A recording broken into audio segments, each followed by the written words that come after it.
Hello and good morning everyone.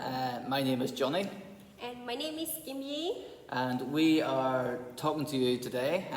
We want to take this video to be a bridge from where we are to where you are, wherever that is. So Kim Yi, why don't you tell the boys and girls where we are taking this video from?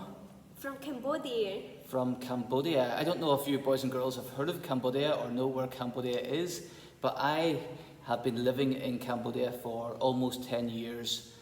Cambodia, I'll show you a map where it is.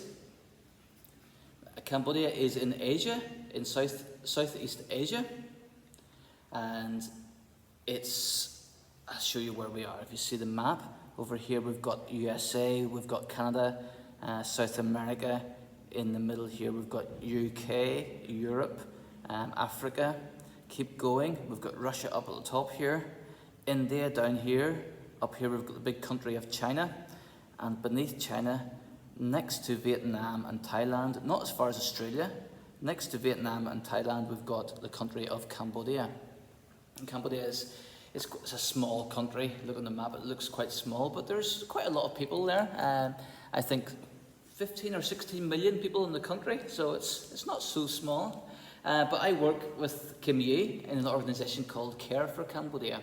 And Care for Cambodia works with children and works with youth, and we work to help them in life, to give them hope, to help give them so they can dream and help give them a future that they can achieve. So that's what we do. But the reason we're taking these videos is because we want to talk about something which I'm sure is very well known to you. It's about child rights. And I want to talk about how child rights where you are and how child rights in Cambodia are understood. So you might know, you probably do know, I think lots of the children in the UK have learned this already, that children have a special set of rights, and they're found in the United Nations Convention on the Rights of the Child. And these rights are universal, so they're for you where you are, and they're for children here in Cambodia also. And they apply to everyone all of the time. But unfortunately, and this is why we work, why we do what we do, unfortunately children in Cambodia are often unable to access some of the rights, and sometimes they don't even know their rights. But a big part of the work of Care for Cambodia is ensuring that children in this country understand their rights and can experience their rights and can achieve big things whenever they harness all the opportunities that they need to achieve their dreams in life. So over the next few videos, I think we will have 5 or 6 videos, we're going to talk about individual rights and how we are working to help children in Cambodia understand these rights. So, but this is the first video, so it's going to be a little bit of an introduction. So maybe you don't know so much about Cambodia. Before I came to Cambodia, I didn't know anything about Cambodia at all. So I want to explain some things about Cambodia. So, Kim Yi, I've lived in Cambodia for 10 years. Kim Yi has lived in Cambodia for how many years? Since I was born. Since you were born. And how old are you? I'm 20 years old. Wow, she's so old. She's so old. Not young like me. And Cambodia uses a different language. We're speaking English now because Kimberly's very clever. She speaks English as well as her own language. And your own language in Cambodia is called, what's the language called? Khmer. It's called Khmer. So can you maybe speak a little bit of Khmer so the boys and girls can hear what it sounds like? Can you tell them, how do you say hello? How do you say my name is?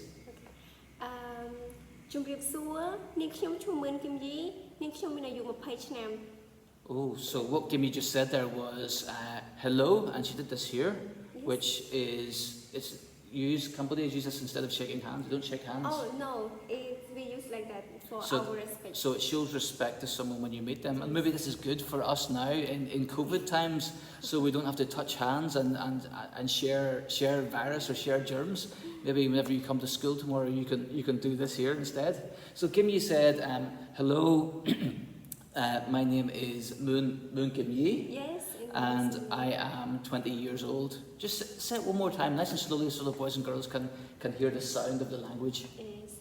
ជំរាបសួរនាងខ្ញុំឈ្មោះមឿនគឹមយីមានអាយុ20ឆ្នាំ So her name is Kim Yi, Yes. and she's 20 years old. Kim Yi, can you show us on the whiteboard what the script for Khmer language looks like? Because we use A, B, C all the way through to Z, but Cambodian's got different sounds. Yes. And come across a little bit. We can't see you on the screen. Yeah. They don't want to see my face. They want to see your face. So Cambodia uses different sounds, but also it uses different letters. So can you write Kim Yi? How do you spell Kim Yi in English? In English, my name is K-I-M-Y-E-E. Kim But Yi. And in in Khmer? Khmer is Go that's Mo Yo that's E. It means Kim Yi. Oh, it looks very different, doesn't it? Yes. It looks so different. So, for example, my name. Kim Yi, my name is Oh, Johnny. it's Johnny. Like example, Johnny in English is spelled J-O-N-N-Y, but in Yeah. Khmer it's John. No, What do you think, boys and girls? Do you think you could learn that language with the different sounds and the different letters? In our alphabet, we've got 26. We've got 21 consonants and 5 vowels. So in Cambodian language, how many consonants do we have? We have 33 consonants. Oh, we've only got 21. We've got 33. They win. And vowels?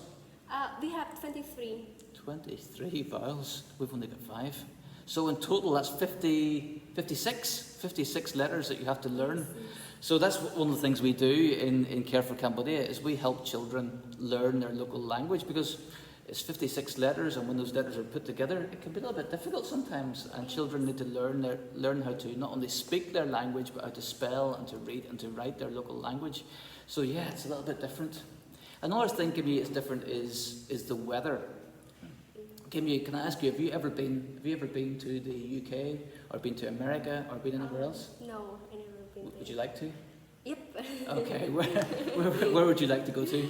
I want to go to London. London, wow. Yes. I don't know, maybe you boys and girls have ever been to London. That's Kim Yee's dream, to go to London one day. So maybe one day you might meet Kim Yee in London. Kim Yee, what do you know about the weather outside Cambodia? The weather in UK. What They do you have know? 4 seasons. 4 seasons, and Yes. yeah, that's normal. Is that different to Cambodia? Yes, it's different because in our country we have only 2 seasons. Oh, that's easy to remember. So we have to remember summer, spring, autumn, and winter. In Cambodia, We we have have to only remember 2. hot season and cold season. Oh, hot season and cold season. And right now, this is October. We're taking this video in October. Which season are we in? It's a last month of a hot season. The last month of hot season. But we have a little bit rainy. A little bit of raining. Yes. We've got a lot of raining at the minute. Across Cambodia, there's lots of people who have got real difficulties in their life because of flooding. Their houses are flooded.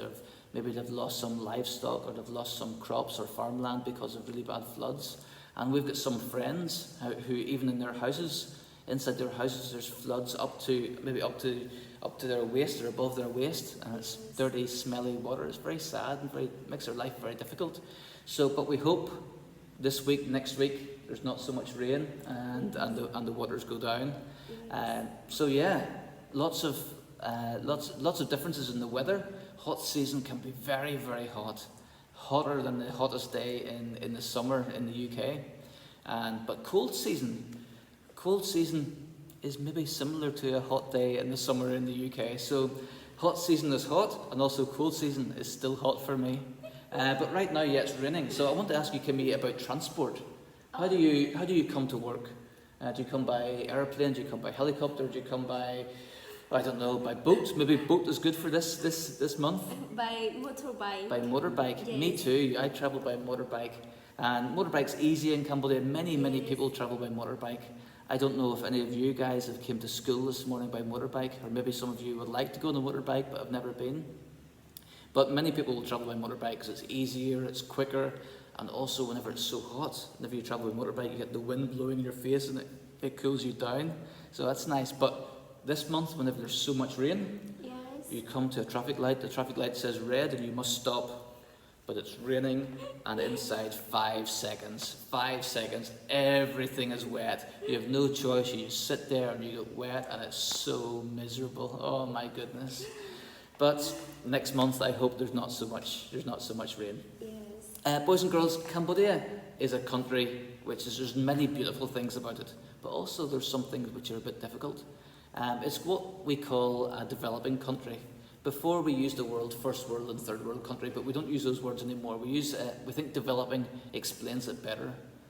Because developing means that it's in the process of getting better. Across Cambodia, there's many people who their salaries are not so high, they don't have so much money, they don't have so much food to eat, they're quite poor, and sometimes children drop out of school to help their families, they look for jobs. But the government of Cambodia and lots of NGOs are trying to come up with ideas about how we can help people get jobs, how we can help kids stay in school, how we can help kids achieve their potential and achieve their dreams. So we're trying to get better, but it's slow, but we can see some things are getting better. So it's a developing country, that means we're trying to get better. Boys and girls, I've got a challenge for you. I want to show you a picture. It's a picture of the flag of Cambodia. And maybe you've seen it before. I just opened my iPad here. Maybe you've seen it before. The flag of Cambodia is red in the middle, it's blue at the top, and it's got this white thing in the middle. If you can see this white thing in the middle, I don't know if you can recognise what that is, but I think we'll ask Kimye, what is this white thing in the middle of the white thing in the middle of the flag? It is the temple. A temple? Yes, a and temple. Why is this in a flag? Why do we have a temple on the flag? Because the temple is a powerful symbol of Cambodia. And does the temple does it have a name? It is, we call Prasat Angkor Wat. Angkor Wat? Yes. Angkor Wat is a very famous site in Cambodia. It's very important to Cambodians. They're very proud of it. Kimmy, have you ever been to it? I've been to it a few years ago. Have you been? Yes, I have been there. And what do you think about it? It's so amazing. It's a very nice place. Yeah, and boys and girls, I'd never been to a place which has buildings which are so old. They're so old, but yet they're still standing there. I can't imagine how they built them so many years ago. Some of the buildings are over 900 years old. That's even older than me, even older than your teacher. So, yeah, it's an amazing place to be. And if you ever come to Asia, ever come to Cambodia, then I think maybe you should ask your mum and dad if you can go and visit Angkor Wat, because it's so incredible. But boys and girls, this is quite unusual, because in other countries in the world, there's not so many countries in the world have got a building on their flag.